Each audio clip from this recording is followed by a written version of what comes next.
In Avatar The Last Airbender, we follow Aang, the eponymous last airbender, who also happens to be the current Avatar. At the end of the show, and I'm talking about the cartoon, not the recent live-action version, we witness the final confrontation between Aang and Fire Lord Ozai. The stakes are high, not just because Team Avatar must stop the Fire Nation, who is superpowered by Sozin's comet, but also because Aang feels conflicted about what seems required of him to do. Our hero's dilemma rests in the fact that he's from a pacifistic people.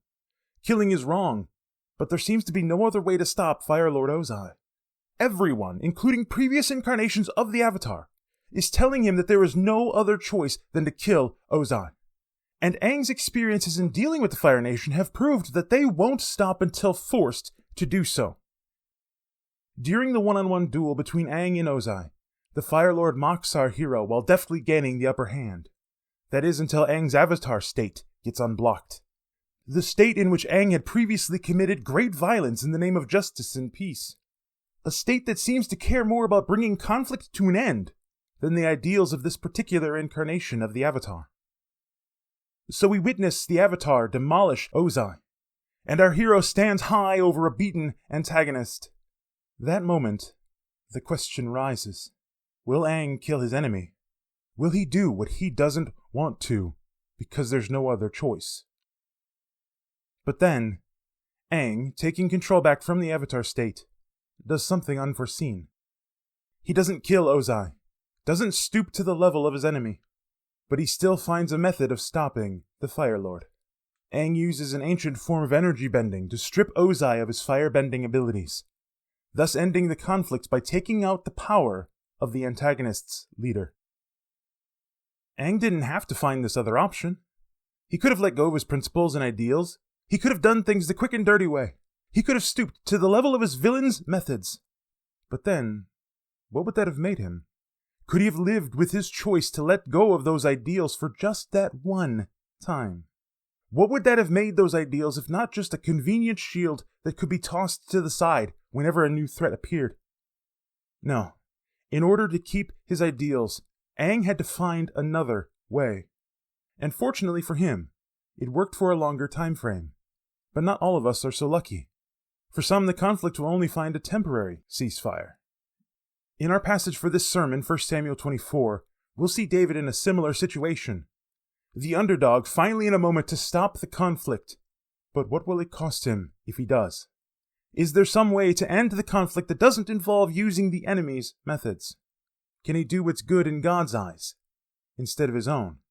Is there a way to gain victory with the eyes of restoration still intact? But perhaps we're running to the conclusion before we've even started. So let's remind ourselves of the previously on for our series of A Song of Failures and Hope. Remember, David's been on the run from Saul for a while now. The king rejected by God has tried again and again to kill David, the anointed king through whom God's restorative plan flows.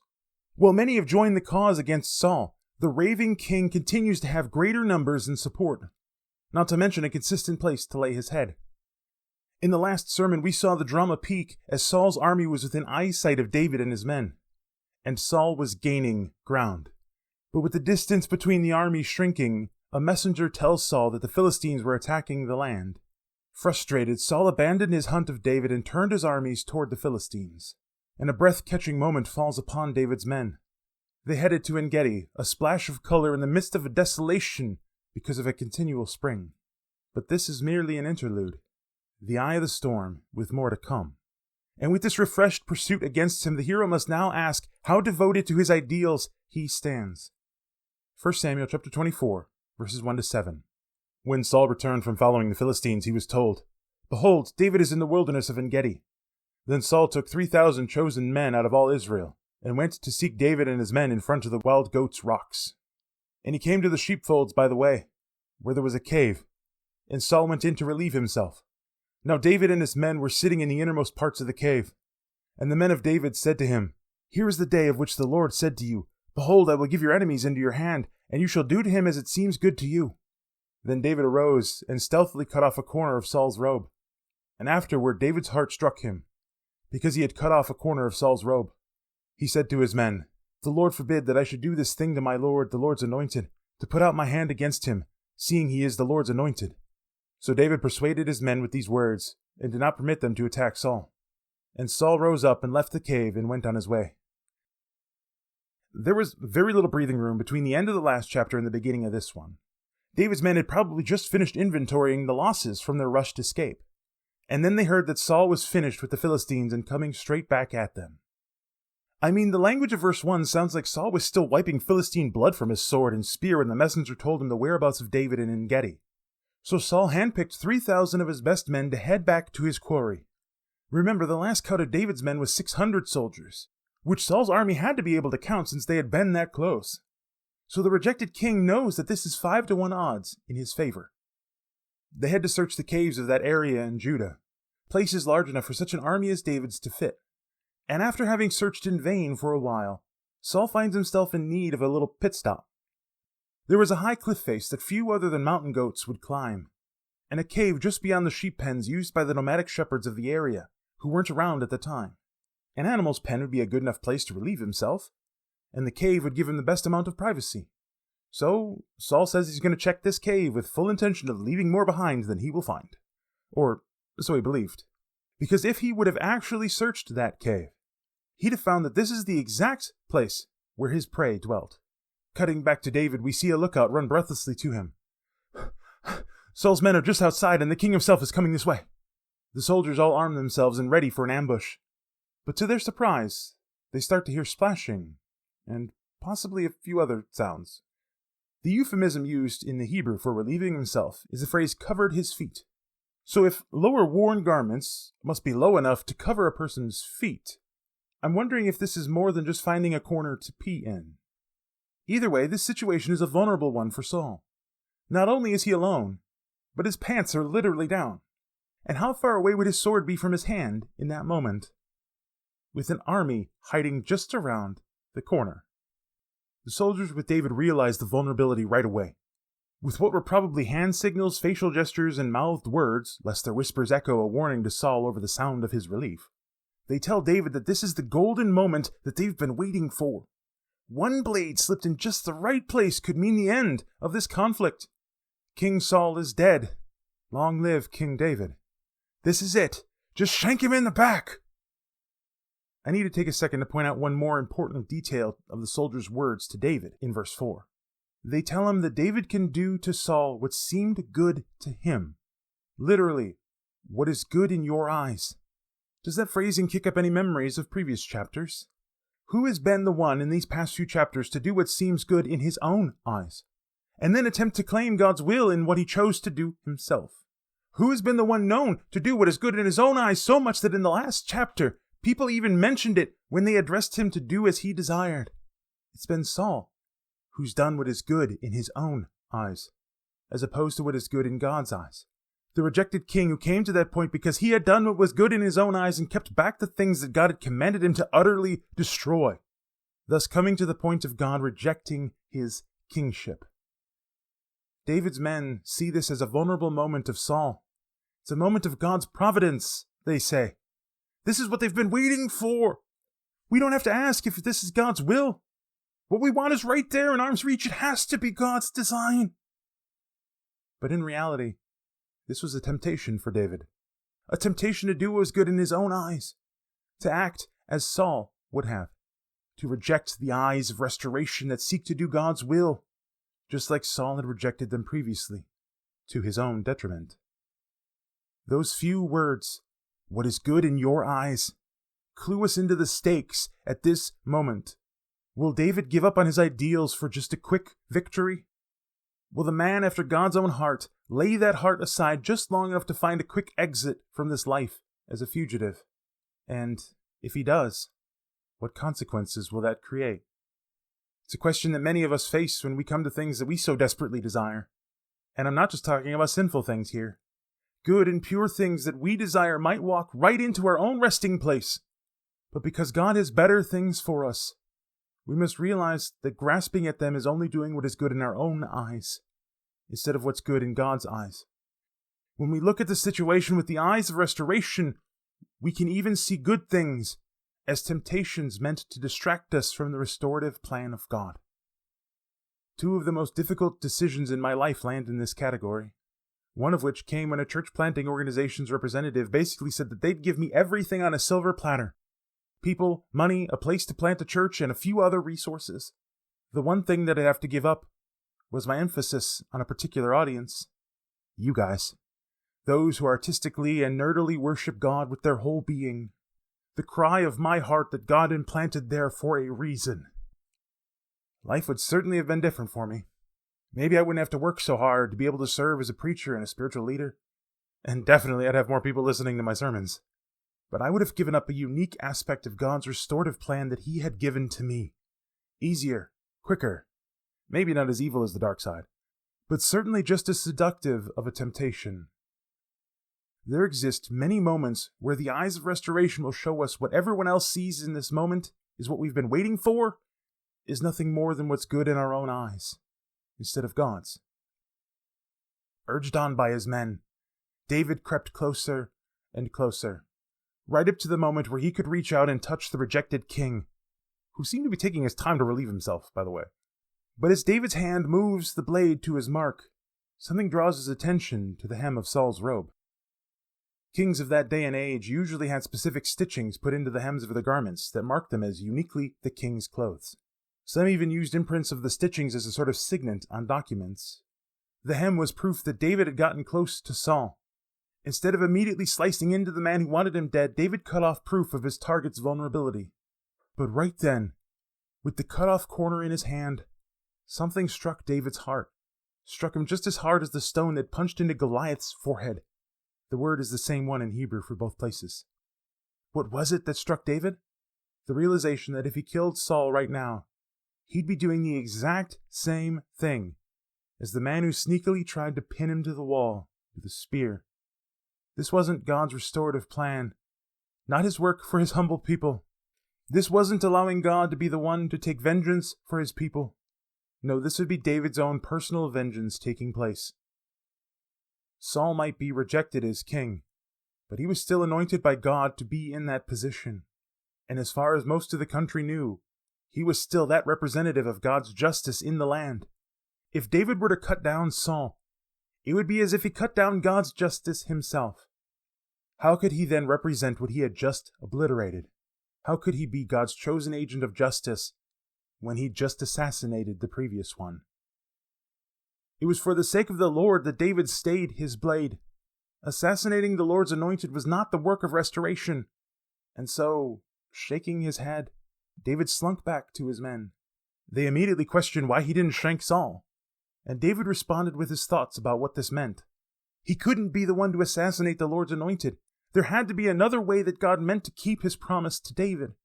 Our translations say that David's words persuaded his men, as if they all realized the same thing that David had. But the Hebrew actually uses the word for split here, like something being torn in two. This shows us that some of David's men continued to question his actions. They were torn over this missed opportunity. They thought that killing Saul was the only option to end this conflict. But David had to find a different way. He needed to do what was good in God's eyes, good in the eyes of restoration. And that way came as he let Saul exit the cave unharmed. 1 Samuel chapter 24, verses 8 to 15. Afterward David arose and went out of the cave and called after Saul, "My lord the king." And when Saul looked behind him, David bowed with his face to the earth and paid homage. And David said to Saul, "Why do you listen to the words of men who say, 'Behold, David seeks your harm'? Behold, this day your eyes have seen how the Lord gave you today into my hand in the cave. And some told me to kill you, but I spared you. I said, I will not put my hand against my Lord, for he is the Lord's anointed. See, my father, see the corner of your robe in my hand. For by the fact that I cut off the corner of your robe and did not kill you, you may know and see that there is no wrong or treason in my hands. I have not sinned against you, though you hunt my life to take it. May the Lord judge between me and you. May the Lord avenge me against you, but my hand shall not be against you. As the proverb of the ancients says, out of the wicked comes wickedness, but my hand shall not be against you. After whom has the king of Israel come out? After whom do you pursue? After a dead dog? After a flea? May the Lord therefore be judge and give sentence between me and you. And see to it, and plead my cause, and deliver me from your hand. What was that different way? What was the way of restoration to put an end to this conflict? humility. David exited the cave in a vulnerable position and called out to Saul. Not just calling out his name, but calling Saul, "My Lord, the King." The first indicates David's willingness to submit to Saul. Calling another person "my Lord" is an act of deference. And calling Saul king shows that David's not disputing Saul's place as head of the nation, anointed by God to be his agent of justice in this land. David didn't seek to usurp Saul's place as king. He's waiting for God's timing to give him the kingdom. He's not grasping for something that belongs to another. Then, when Saul turned with shocked expression back to the cave that he had just exited, David falls to his knees, and then to his face, in a humble bow of fealty to his king. I can't help but see some of the men with Saul drawing blades. Possibly Saul had to hold out a hand to keep archers and slingers from loosing their ammunition at this vulnerable servant. Amid the silence, David speaks more humble words, asks simple questions that continue to prove his innocence, probably with some of his own men in the cave whispering out to him, "What are you doing?" David doesn't lay blame at Saul's feet either. He asks, "Why do you listen to the words of others who lie to you, saying that I seek your harm? It's not true. Look and see. It's obvious that I could have killed you today, just as some of my men told me to.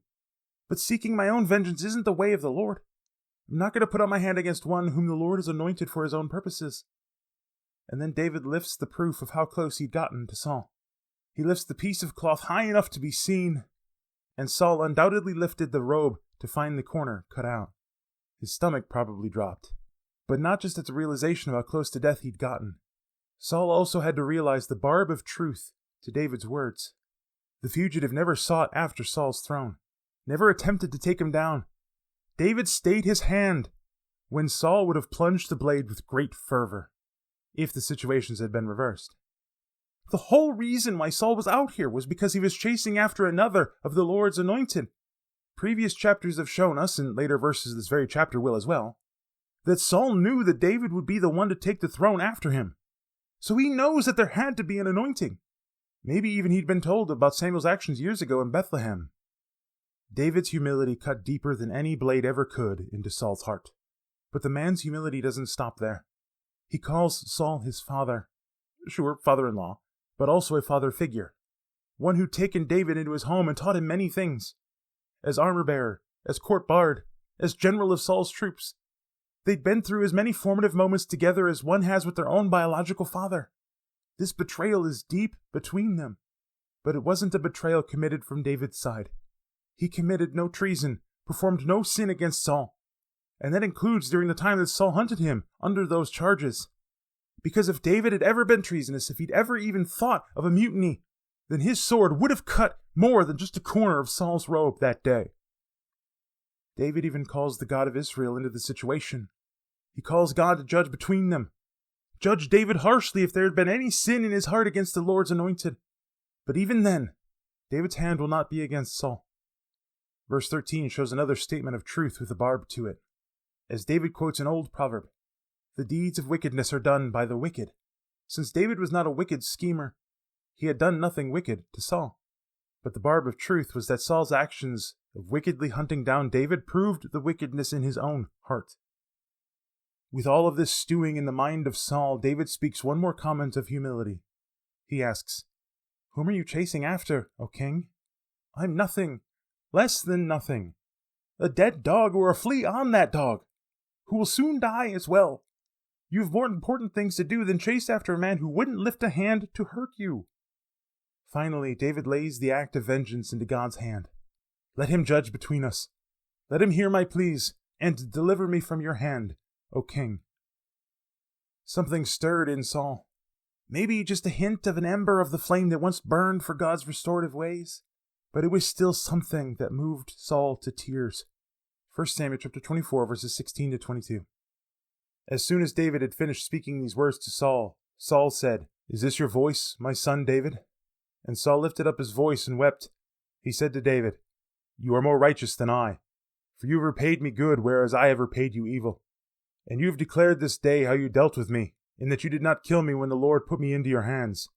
For if a man finds his enemy, will he let him go away safe? So may the Lord reward you with good for what you have done to me this day.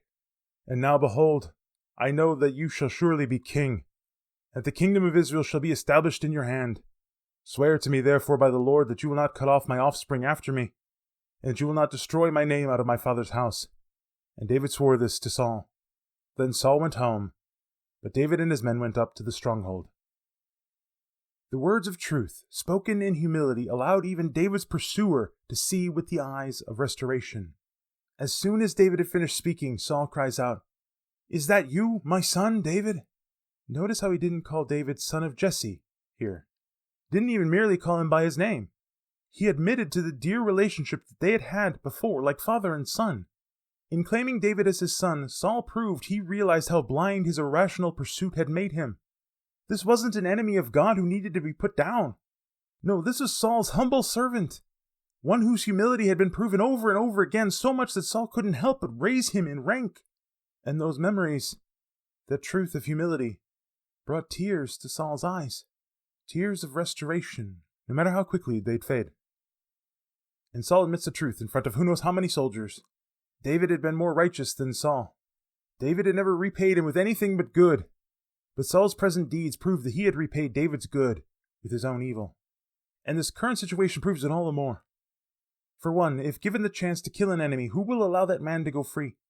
And since David had let Saul free, that proves that David never saw Saul as an enemy.